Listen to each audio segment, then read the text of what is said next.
guys, this is Jay coming at you. We are playing with Not Too Shabby products for the August release, and the Paper Pad Club this month was these fall gingham patterns, sort of similar to the spring. I don't know if there was a winter one, but there was both a spring and a summer one.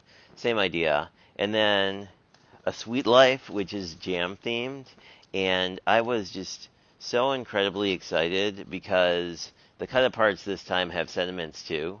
I'm not actually going to be using them, but I was just really excited about them. Anyway, it's all very jam and sort of grape and cherry themed. Although last month we did have apples, so I'm going to bring some of that in as well. Um, and the gingham are what you'd expect. So I thought I would take the same card base we actually used yesterday at the time of filming for the Not Too Shabby Live that we did, which is basically a mini slimline, but the front panel doesn't all the way extend. So basically, this is 3.5 by 11, so you can cut two of these out of a single sheet of 8.5 by 11, so it's a really efficient way to use your paper.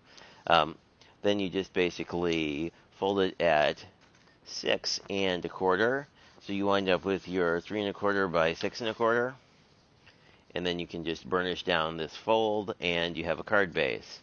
Additionally, for this design, you're going to need some kind of sentiment. I cut a bunch of these just a note. These are 1x3. I just did this on my Cricut because I really liked the font and thought it would go well with sort of the harvest late summer theme. And then I thought brown would be a good sort of matting color, especially once we kind of get into, these are the actual patterns that I picked.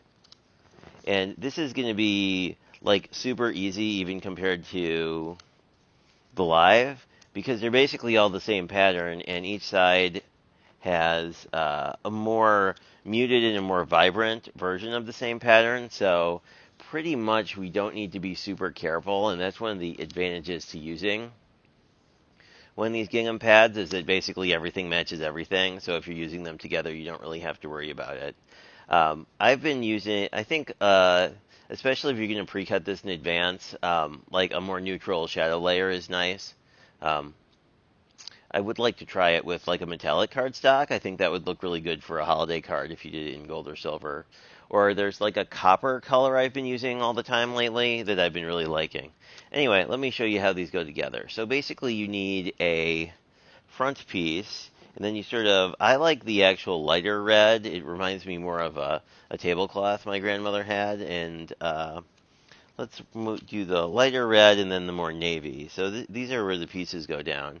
And you can put this together either with dry adhesive or wet adhesive. I actually find the glue makes it, like a wet glue actually makes this a lot easier to make sure it is even. And you basically want to make sure you put down a bead at the edge and then just do a little in the middle. It doesn't really matter terribly.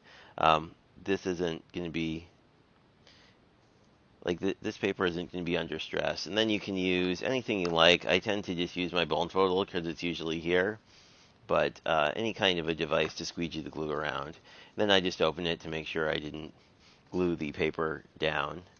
And, you know, depending on your taste, you can use either the darker or the lighter side. And that is that. So that's basically the base of the card done. The only other major piece to do is to put together the sentiment strip. So I'm going to grab one of the sentiment, the shadow layers, and I just sort of put a little glue down on sort of the area that you're going to want to cover up. You don't have to be super exact because the glue does give you a little working time. If you're using tape, you're going to have less working time, so just FYI. And you can decide how much of a shadow layer you want. I've generally been liking this, and you see this is a little crooked, so I can still peel it off and then put it back down. Sometimes too, like, it's often easier to see if it's even on the back than the front. So that's what you wind up with.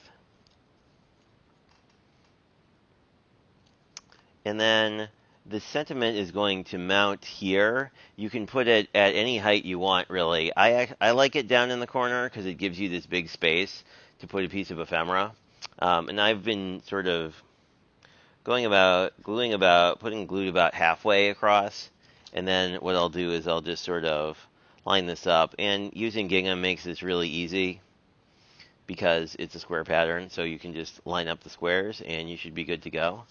And that is most of this. I really like the idea of having sort of an accent piece.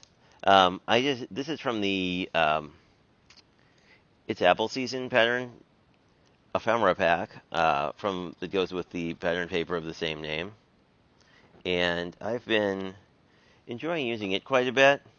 I think it goes sort of with the fall and the fruit tree kind of, which would give you jam. I guess not technically great, but work with me.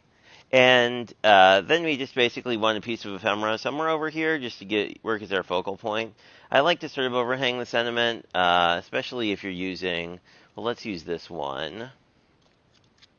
This glitter paper on the back is really cool. Like others have said, it's always sad to use the cut-aparts to a certain degree because you wind up sacrificing some sort of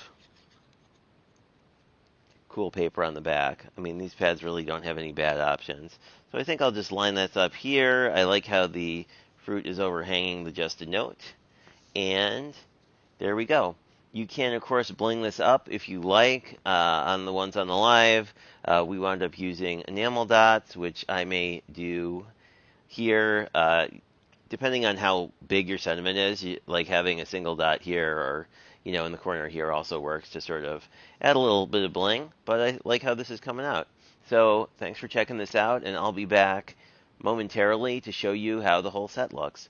We are back, and you can see the full set of cards. I think the one with the dog is my favorite, honestly, because of how I moved the sentiment up, and you can kind of see the dog peeking through underneath. But I think they all worked out really well. As you can see, there was sort of no rhyme or reason to how the papers went together, so you can see sort of the benefit of using a paper pad where basically everything matches.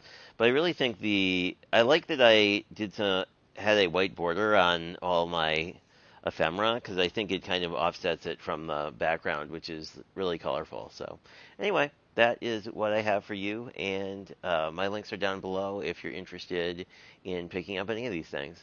So talk to you guys later. Thanks for checking this out.